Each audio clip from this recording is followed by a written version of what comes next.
am Femi OK, and you're in the stream. Today, who will be the Democratic Party's champion in the 2020 U.S. presidential election? I'm Malika Bilal. We'll explore some of the issues and feuds that have emerged within the party ahead of the Democratic debates in Miami, Florida.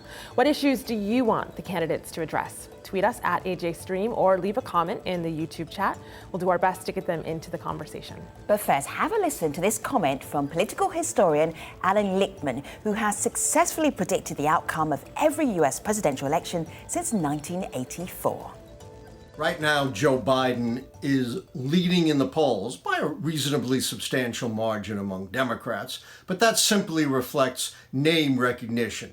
The best chance the Democrats have to beat Donald Trump is to nominate an exciting, inspirational, charismatic nominee like the Republicans did with Ronald Reagan in 1980 with his great one-liners, or the Democrats did in 2008 with Barack Obama's inspirational rhetoric. That is the task for the 20 or so Democrats at the upcoming debate. Who's going to have the great lines? Who's going to have the kind of rhetoric to inspire the Democratic faithful? It remains to be seen. Never prejudge. I love that comment from Alan. It remains to be seen. I have no idea yet. 25 Democrats are currently vying, though, to challenge and ultimately upset President Donald Trump next November. On Wednesday, 10 of those candidates will present their case for becoming the Democratic Party's presidential nominee, with another 10 getting the opportunity to do so on Thursday. With so many hopefuls competing for the top spot, the skirmishes have already begun, especially among the more well-known contenders. In the last week alone, Senator Cory Booker has called out former Vice President Joe Biden's record on civil rights, while Senators Elizabeth Warren and Bernie Sanders are competing for the attention of more progressive-minded Democrats. So how will these dynamics play out on the debate stage? Returning to the stream to help us answer that question and survey the landscape, SHAH, Republican Party strategist and the founder of the Women's Public Leadership Network. Brad Jenkins is a Democratic Party strategist and host of the podcast Fired Up. And in Miami, Andy Gallagher, correspondent for Al Jazeera English. Hello, everybody. Really good to see you. Let's just see if you can pass this test. We have array on our panels. 24 candidates so far. Who's missing? Who's missing from back here? Andy? Who's the last person into the race? I have no idea. There are so many. The question is, we have 25 people who've actually declared as wanting to run for president. What is the point, Brad? Why so many? Why would you even bother? I think, look, in their defense, when Donald Trump announced his candidacy for president, everyone laughed at him. Yeah. And I think in many ways, Donald Trump didn't think he was going to be president.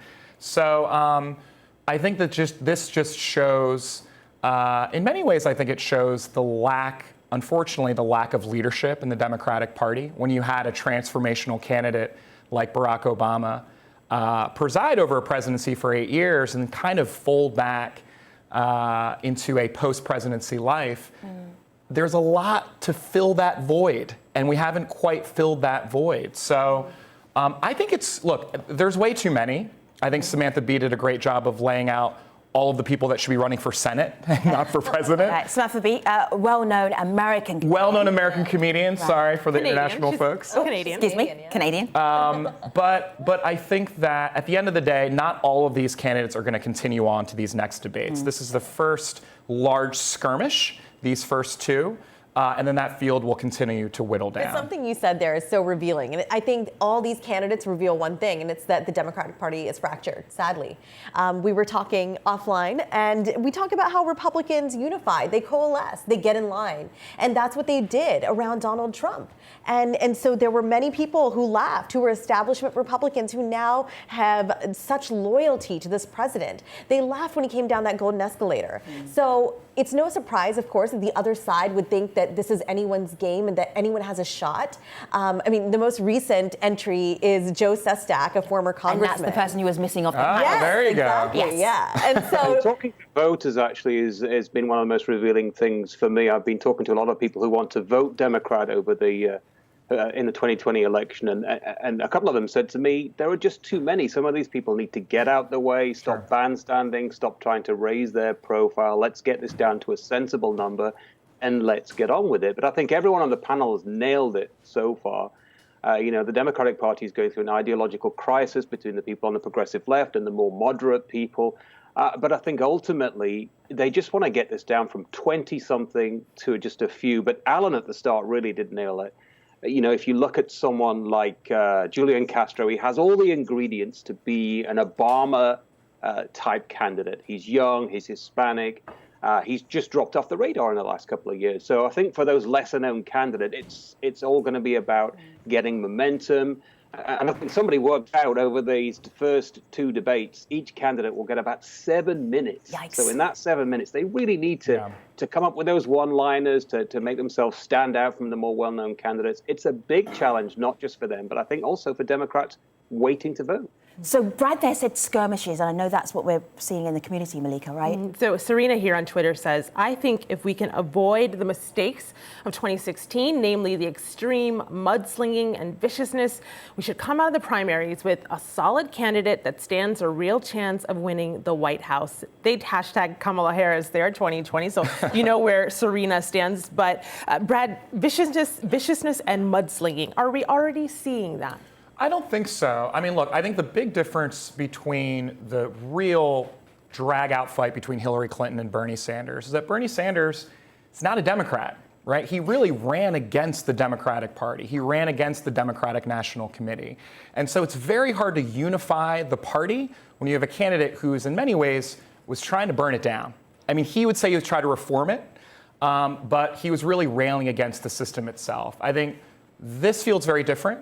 There's still Bernie Sanders, who's still very much a viable candidate, but every single one of these other candidates, including Elizabeth Warren, these are Democrats, right? So I do think that even in the skirmishes that we've seen with Senator Booker and Senator Biden, there's a feeling of we're trying, to your point, we're trying to come together. We realize that the number one priority for Democratic primary voters is to not have Donald Trump be reelected. That is the number one priority. But I got to respectfully disagree with that. I think Bernie took the party more to the left. And what you see today is a party that's sort of been remade in Bernie's image. They talk about these policies that are really more left of what we ever heard before Bernie. And that's where Republicans see an entry point. Everything I'm hearing now from Republicans that I work with, I have a couple of clients who are in the southern part of the United States, and they love to rail against socialism. And they're railing against all of these candidates you see here because they think all these folks want to take us towards socialism. And so that is going to be the game plan for Republicans as these folks try to show that they want the Oval next year, is it's going to be socialism kills. We don't want that. Vote for Trump again. I honestly think at this point, when people are looking at this election, it may come down more to personalities than policy. Because the voters I've been talking to are like, we just want somebody that can take this guy on. Yeah. And that takes character, that takes good one-liners, that takes having a thick skin. One Democratic voter said to me the other day, I just want these people to say what they think right from their heart, because that did nothing other than good for Donald Trump. They don't want to hear prepackaged one-liners or things about policy. They want to hear what these characters have to say about immigration, about climate change, about justice reform, all sorts of things. But they don't want to be spoken they want to be spoken to, because they saw what Trump did, and I've covered a lot of Trump rallies. Whether you like this president or you don't, he connects with his audience. That's what these candidates need to do. Yeah, I agree with that. And I disagree on the Bernie's taken over the party, because I think you're seeing, one, the leading candidate is Joe Biden, who's a very moderate Democrat. You're also seeing candidates like Mayor Pete Buttigieg, who, by all estimation, is not a huge lefty. This is someone who is a mayor. He's from the middle of the country. He runs as a moderate. And you're seeing him resonate in a compelling way. So I do agree. I do agree here that it's going to be a little bit different when it comes to who's the most woke and who's the candidate who can really take Donald Trump on, because those two things are very different in a lot of people's estimation. That town hall Mayor Pete had this past week, I think, revealed everything, and he clearly had some tension with the crowd. So let's set this up really nicely, because if you're watching internationally, you're not going to be following this. So we have Mayor Pete. Mayor Pete is, let's show his playing card, and then Rila, you tell us about Mayor Pete. Okay. Go ahead. Well, Mayor Pete is young, he's gay, and he's a mayor of a city in Indiana. And the town hall he put on last week was tense because there were, he's clearly Caucasian, and there were African Americans there talking to him about homelessness and sort of bringing up a failure of his in how he's led as a mayor. And he didn't seem to connect with the crowd. He didn't have that Bill Clinton let's have a look friendliness. at that moment. And is that even more serious in the way that you're setting it up? Because we're also talking about racism within the police department, and he's the mayor, so people were bringing up that issue to him. Have a listen to somebody in the town hall talking to Mayor Pete.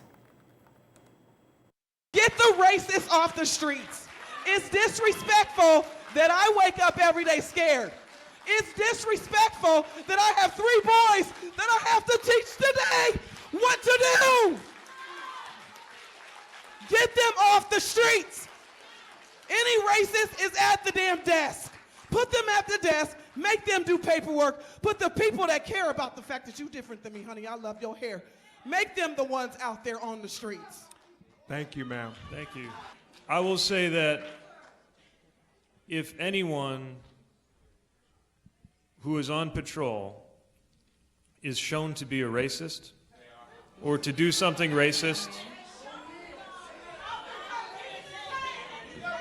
in a way that is substantiated, that is their last day on the street. So, Brad, I'm wondering, does that help elevate a candidate? The fact that there's a moment then everybody is paying attention to how he deals with it? Yeah, I mean, I do want to credit the mayor. One, he suspended his campaign after the tragedy and the shooting. There was a police shooting in South Bend, and he suspended his campaign, went back. His number one job is to be mayor to his constituents. And I think that it would have been very easy for him to hide. It'd be very easy for him to go to Iowa and to be prepping for the Miami debates. But he went back home. And so I think that shows his resolve and his seriousness. Look, that is not a situation that any public servant wants to be in, where there aren't easy answers. That's the thing about public service. That's the thing about being a legislator. Things get messy and things get hard.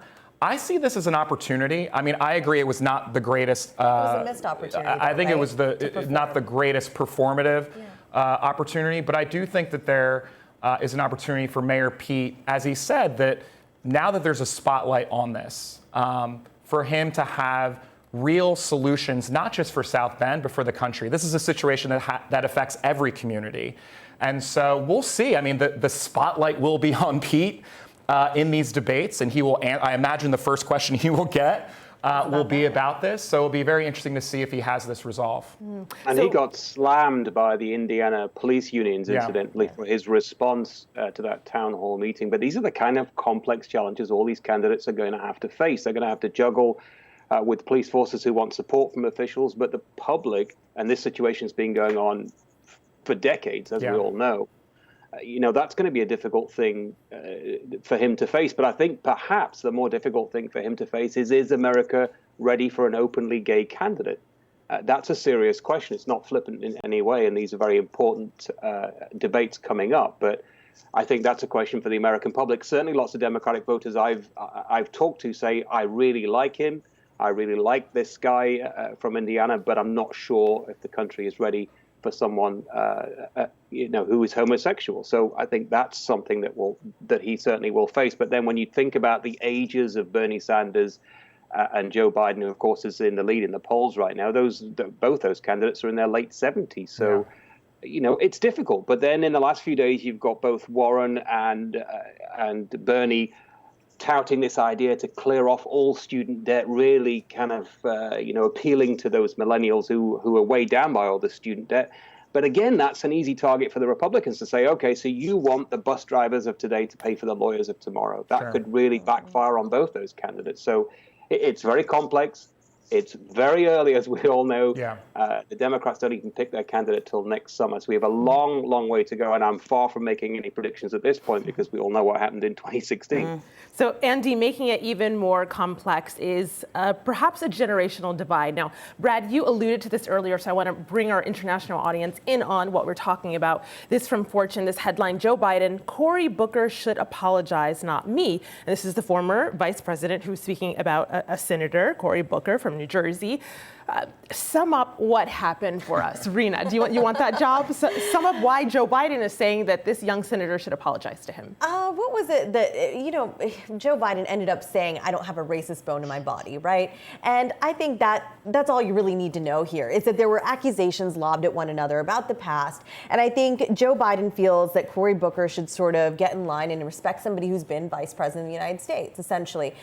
Without getting too deep, I think this little, skirmish reveals that maybe some of these candidates are not happy letting Joe Biden be the front runner. And I think that really gets to the very root of the problem here, is that Democrats are going to continue fighting. This infighting will not let somebody come out and be ready to be that clear front runner who has the ability to really create a campaign that is aspirational, and one that can really use the media to its advantage the way that Trump did. That's what I see happening Rina, it here. takes us back to, I would say, that America's Achilles heel, which is race. Yeah. So Joe Biden was saying, I can bring the country together. Sure. He actually talked about segregationist senators and talked about an era of civility and said that I was never called boy.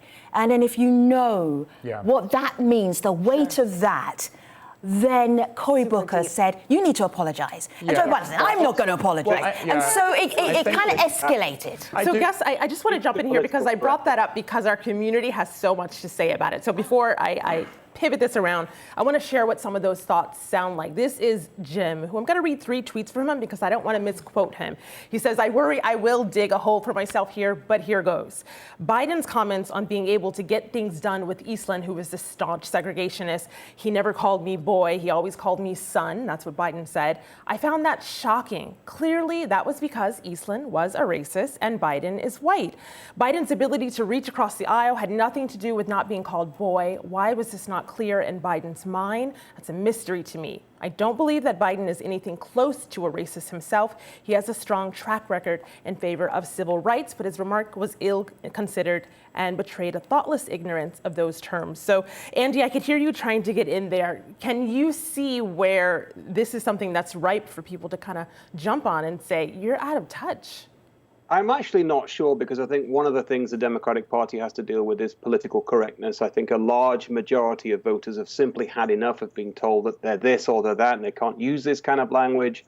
And while Joe Biden's language may have been incorrect, and perhaps it's right that he was called out, I think there's a sense among the voting public that enough with all this political correctness. Let's just get on with talking about policies. Let's talk about how we beat Donald Trump, and not start accusing each other of various different things. Of course, Joe Biden has a long record. And the big thing for these debates is whether the other candidates, perhaps the ones with less to lose, attack Biden, because he's way ahead in the polls. But that's a double-edged sword. If they decide to attack the former vice president, that could be seen as negative. The voters may not react very well. But at the same time, some of them have nothing to lose. They want to bring this guy down, but he's very popular.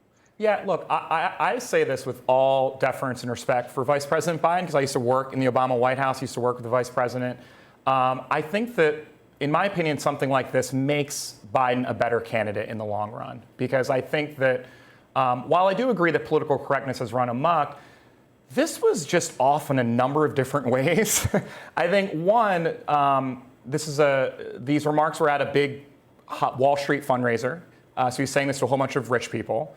And he's really trying to pine for the days of nostalgic civility, where Republicans and Democrats can come together and work together.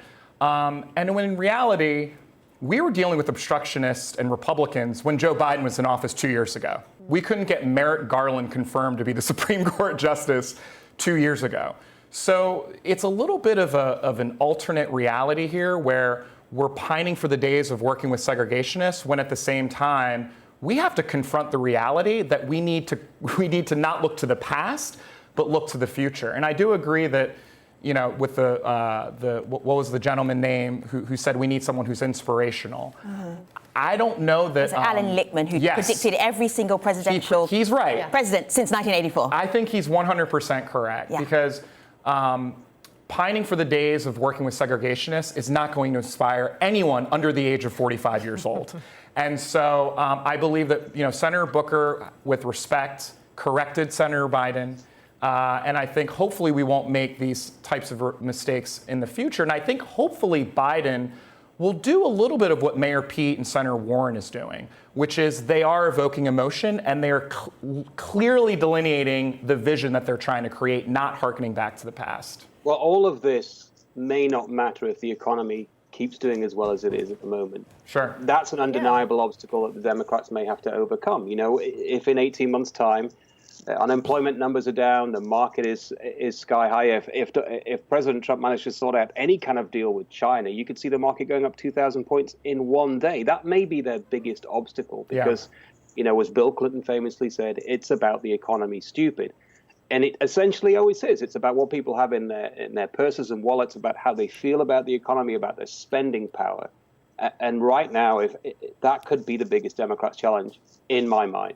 Yep. So I hear you on economy, and I'm going to raise you on foreign policy, because that's what a few members of our international audience, of course, that's what's on their mind. So I want to play a video comment from Mike Brand, a conflict prevention specialist. And here's what he told the stream.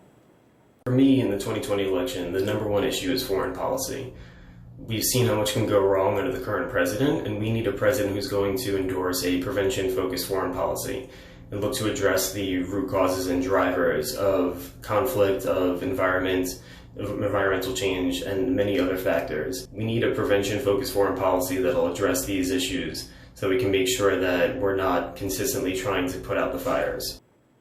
Prevention-focused foreign policy, that's what he wants. RINA, I'll give this one to you because right now, as we speak, we're in the midst of very heated rhetoric around Iran. So we're clearly not in a prevention-focused foreign policy era. What do you make of his comment? I mean, it's a pipe dream. Yeah, that's not going to happen, I don't think, in our lifetime. Right now, you have neocons in the White House, people like John Bolton and Mike Pompeo that are going to ensure that doesn't happen. I mean, these people want war. Let's not make any mistake of that. And these are the people who are advising the current president of the United States. Say he gets another 4 years, I still don't think it changes anything. We will, in addition to the economy, I think voters, especially female voters, when we go to the polls, we think about security. How safe do we feel? And I think right now, when I talk to Republicans in all parts of the country, in the West, in the Mid-Atlantic, in the South, they feel that Trump is keeping them safe. These are Republicans who are both male and female, and people who didn't support Trump and who now do, and those who are lukewarm about him now, despite having voted for him. And I think it all boils down to this, is that we haven't had a large-scale terror event. And that is kind of the thing that's helping Trump, if you ask me, the most, along with the economy. So those two things in tandem present a really unique challenge to these people behind us, because how do you make the case for the Oval Office when things are seemingly fine to the vast majority of Americans? We are generally a very uninformed citizenry. We are a lazy citizenry.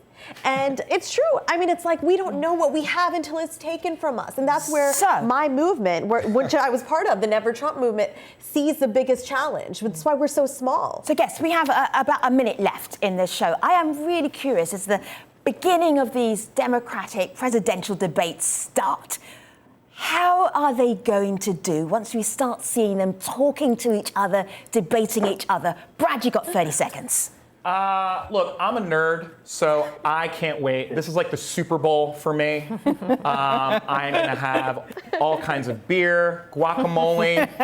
It's going to be great, people. No, I'm going to look for breakout stars. I think that first night, there's a lot of people that will be introduced to the American public. Great. I feel like a debate moderator. Mr. Jenkins, your time is up. Mr. Gallagher, you have 30 seconds. Proceed. Well, I don't even need 30 seconds. I'm just trying to work out how to say Mayor Pete's name. That's Buttigieg.